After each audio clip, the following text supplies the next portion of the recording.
Hi there, I'm Luther Blacklock from Explanar Golf, and I'm here to help you with one of the most terrifying shots in golf that's called the shank. And it happens to golfers at every level.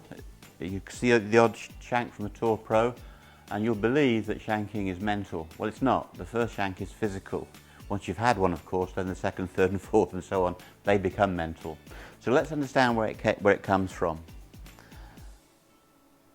Particularly when we've got less than a full wedge. A lot of you guys at home will be good with a full wedge, but less than a full wedge, just a 20-yard chip with a wedge can hold some terror. And the reason is that when you go back and the body is static, all you have is form rotation and the ball comes out of the hosel. So that's why I call it a socket rocket, because it comes right out of that part of the club and goes off there about 50 degrees to the right, and it's terrifying.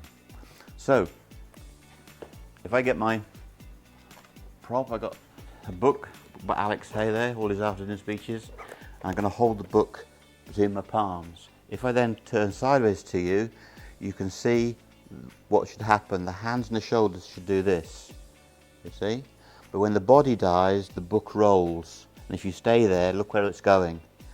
Okay, so we minimize form rotation. There has to be a little bit, but by keeping the shoulders, arms and club, then we're safe. And we can add a bit of an exaggeration really.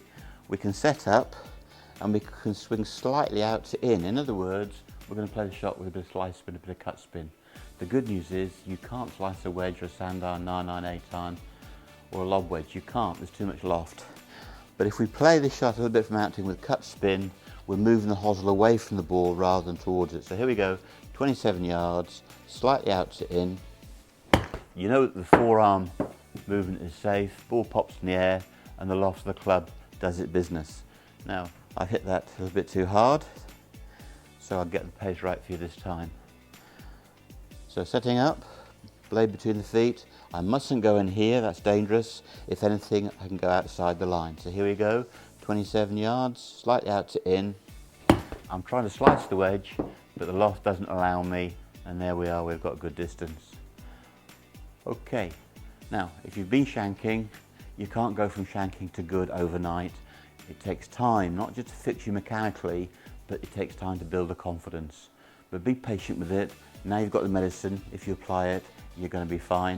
And it won't be long before you see this little shot over a bunker as an opportunity to succeed rather than a chance to fail.